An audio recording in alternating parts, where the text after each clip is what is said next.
What's going on, ladies and gentlemen? Quick video on replacing commercial tires on your lawnmower, or this could be for a tractor too. What you want to do is you want to pull up your make and model online.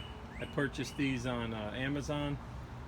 I got two new tires for my eXmark's 48-inch Metro, older machine.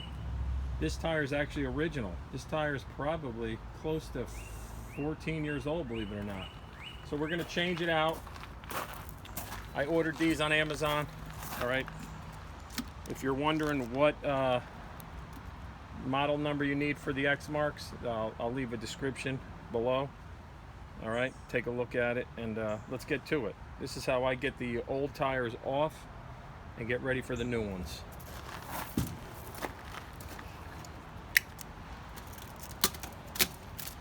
Obviously, you want to get all this tape off.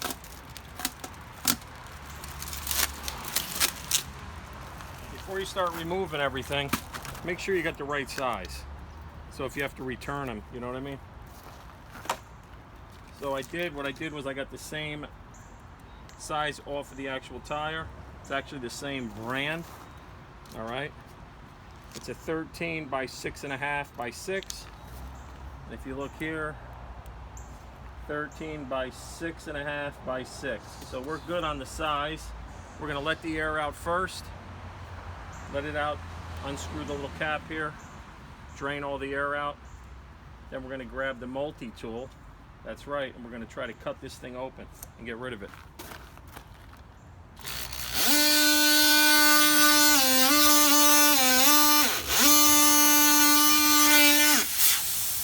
Cut a little slit.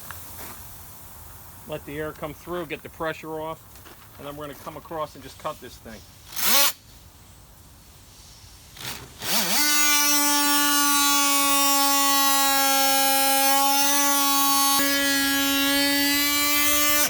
All right, when I'm finished cutting this, I'll show you how we peel it off. While you cut it all the way across, you want to take a hammer and you want to bang it in here and break this seal. See how it's broken?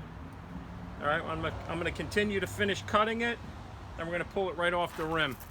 After you get the tire off, you see the rim, it's all rusted. I must have sprayed some kind of a fix-a-flat years ago in there because there was some milky white stuff that came out. So what you want to do is get yourself a little wire brush, no big deal, something like this. Get in here and clean all this off.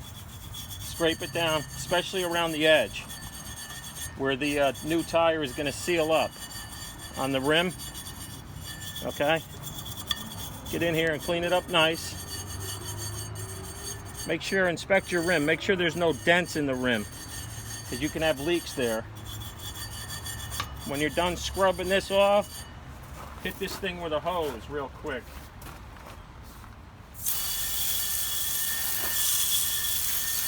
Okay, I'll do a little bit more scrubbing.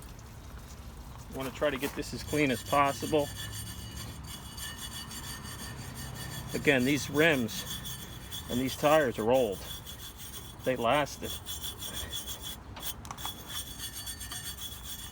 Get all the rough spots off. It's most important in here in this groove because that's where you'll get leaks.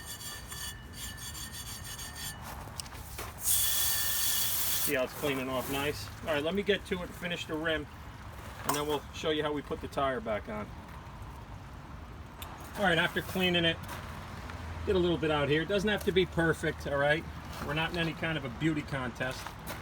But when you want to spin that rim because you're in gear or you have the brake on, just squeeze this in and you're able to turn it while you're cleaning it. So it's always important, remember, clean that seam in between where the tire meets. Everything else looks good. Check your valve. If you need a new one, put a new one in. I replaced these not too long ago, so they're in good shape. So let's grab the new tire. We're going to put a little grease on it. We're going to try to get it in there on one side, and we'll go back and forth. We'll use our pry bars to pop it in place. All right, change of plans like everything else. Nothing goes perfect, but I pulled it off that bad boy. I tipped her right up on her side. Yeah, you can use a jack. I'm not breaking my back over this thing. Turn the gas line off, tilt this bad boy on its side, I got a 2x6 in there, all right?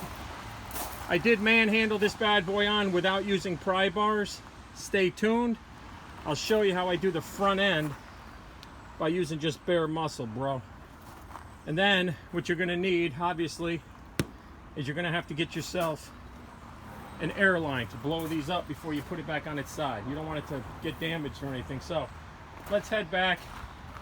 One benefit of having a tool trailer with everything in it.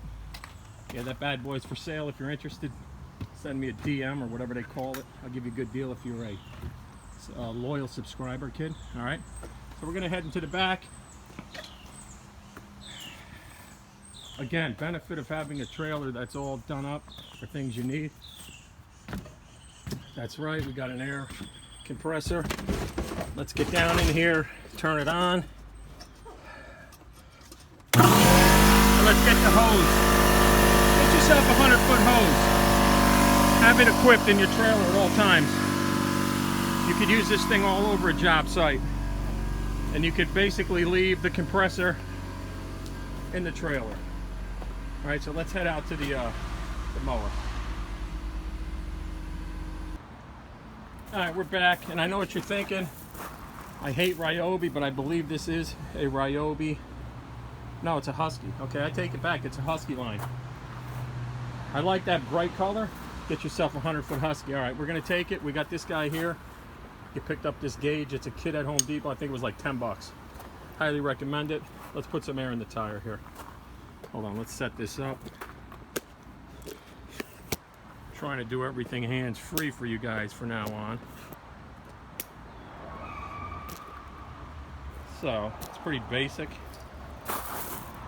Gravel driveways, they blow to get anything even. All right, so we'll come around here. All you're gonna do is you're gonna make sure that this is seated firmly on the back side, and then hit it like this to get it puffed up on the front edge. And then let's send some air in. What you're gonna have to do is you're gonna have to puff this up, kind of lift up lightly. Let's try it again. If not, I got another trick up my sleeve. There you go, pop. Let the seams pop. All right, we're gonna bring this up to, let's read what is the recommended. So we got 28 PSI. Let's see what we got. No 28 yet. Right there, we're at 28. If you look on the gauge, I don't know if you can see it. So we're good to go. All right, get your cap, put it back on. If I can find it, which I think I lost it when I pulled this thing off the freaking trailer like a maniac. Alright, let's look around. Let's look around. Finding a cap in a gravel driveway, I don't think it's going to happen. So, you have one or two things you can do. Next time you're at the body shop, the auto parts store, you pick up a little bag of them. Or, do what I do. Grab a cap off of an older car in a parking lot. No, I'm only kidding. I don't do that stuff anymore. All right, so we'll get a cap for that, and that'll be all set. We're gonna put this thing flat, and we're gonna flip it up on its other side. We're gonna do the other side here.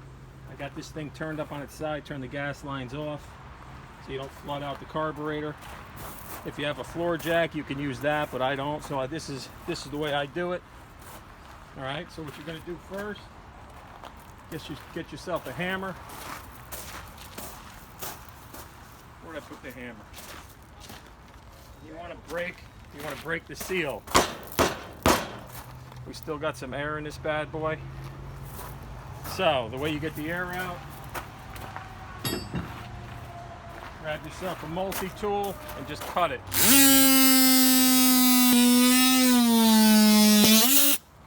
All right, you cut it.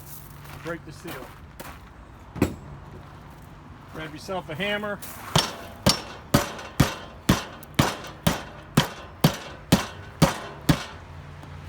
Make sure it's broken, like this.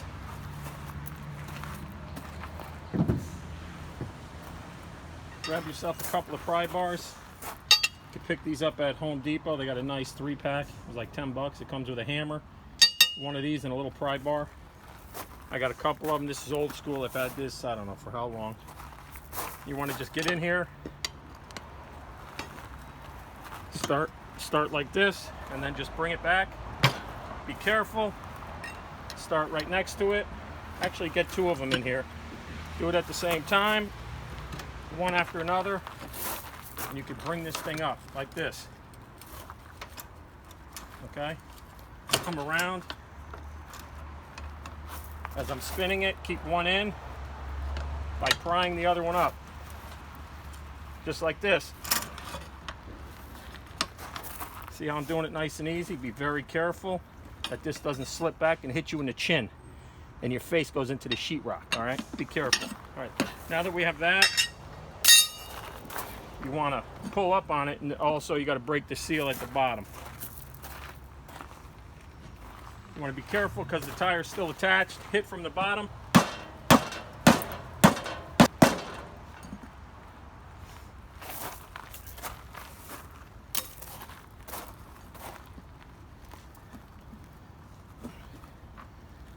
There you go.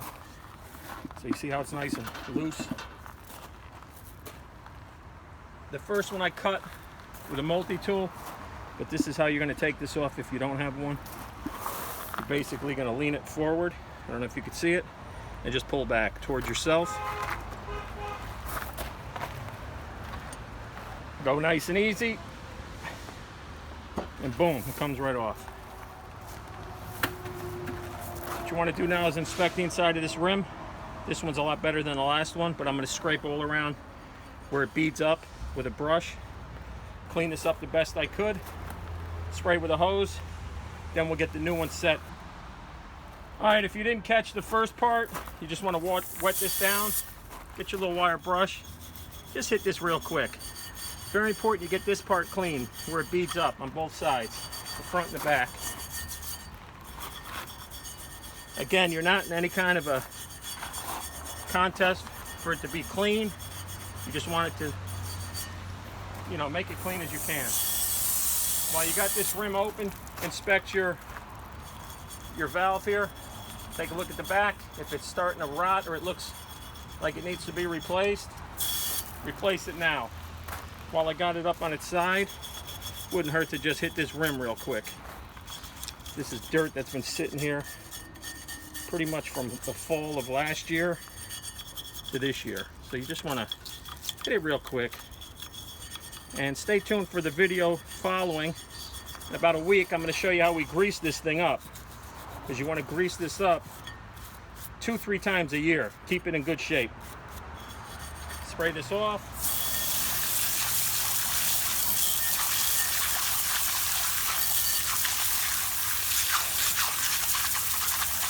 We're going to tip this thing over, let it drain, and then I'm going to show you how we put this tire on.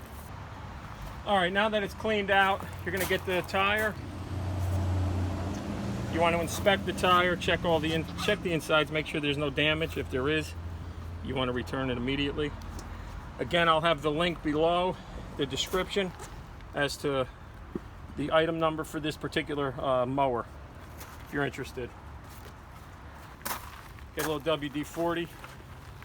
I know what you're thinking, but I still use it just to get it on here and loosen it up. All right. Actually, you don't have to worry about putting the name on the sides because they're both the same on each side. So don't worry about messing that up. You want to just give this a nice quick shot. Get some oil. I'll get some of this WD-40 on here. Just like this. Then we're going to come over here, get this leaf out of here. I'm trying to get a free ride, cuz. You want to come over here, you want to start at one corner, and you want to go back and forth, kind of get it wedged in, and you want to turn it while you're pushing. Keep turning and pushing at the same time, and it goes right in. What you want to do here is you want to get this one all nice and lubed up. And this is what I mean about powering it on with your muscles. Start on one side, get to the other, kind of push it. There you go. Boom, and it's on. That's how you set it. That's how you set a tire on a rim, bro. And let's repeat it, put some air in it, and we're good to go. Again, you want to push down when you're putting air in it. Get that bead going, and then just hit it like this.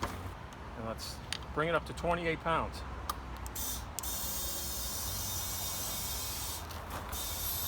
You'll hear a pop when it gets to the bead. That's perfectly normal.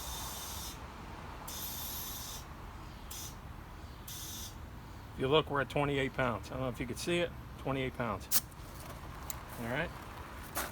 What you want to do when you're finished is spray this and see if you have any leaks. Or when you're finished blowing it up, bring it up to 28. Just come out in about 20 minutes to a half hour and see if you're still at 28. And that'll tell you if you have a leak or not. So that's it. That's how you change a tire using muscle, bro. All right, what do we got to do now? If you watch my videos, and by the way, if you haven't subscribed and you're just watching this, hit the subscribe button, cause I got 95% of my viewers aren't subscribers. I don't understand. Am I doing something wrong? All right, kid, we'll catch you on the next one. Yo, Sonny! Sonny? I know where he is. He's trying to be slick. Sonny! Where are you, kid? Yeah, Sonny.